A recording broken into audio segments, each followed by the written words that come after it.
m'appelle Marion, je suis arrivée à Angoulême il y a 10 ans. J'ai travaillé d'abord dans l'informatique, à la base je suis informaticienne. Mais c'est un peu une partie de ma vie que j'ai mise de côté. Et depuis 7 ans, je suis investie beaucoup plus dans le déplacement à vélo. Le milieu de l'association est beaucoup plus féminin.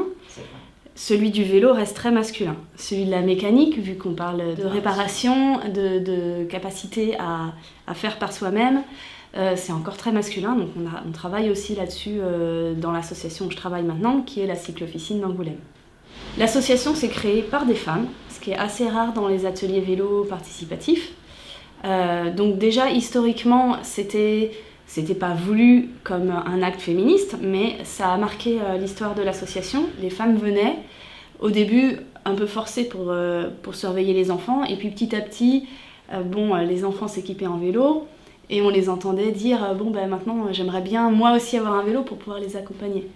Donc c'est un travail de longue haleine,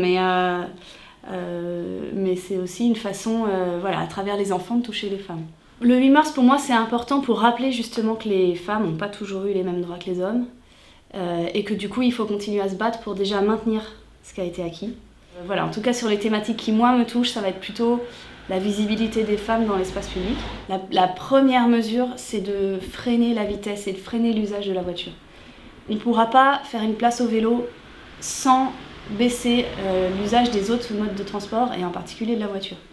La femme est souvent mise dans le rôle de ce qu'on appelle care, c'est-à-dire prendre soin des autres, alors que c'est pas spécifiquement réservé aux femmes, c'est tout le monde. Vous avez choisi bien sûr Cyclo-Officine comme lieu où on pouvait vous interviewer, donc ça me paraît tout à fait normal. Pour vous, c'est le lieu, vous êtes... c'est le lieu de la transition écologique. Hein. Et de la capacitation et de la prise de confiance en soi. Ouais. Voilà. Merci beaucoup. Mais merci à vous.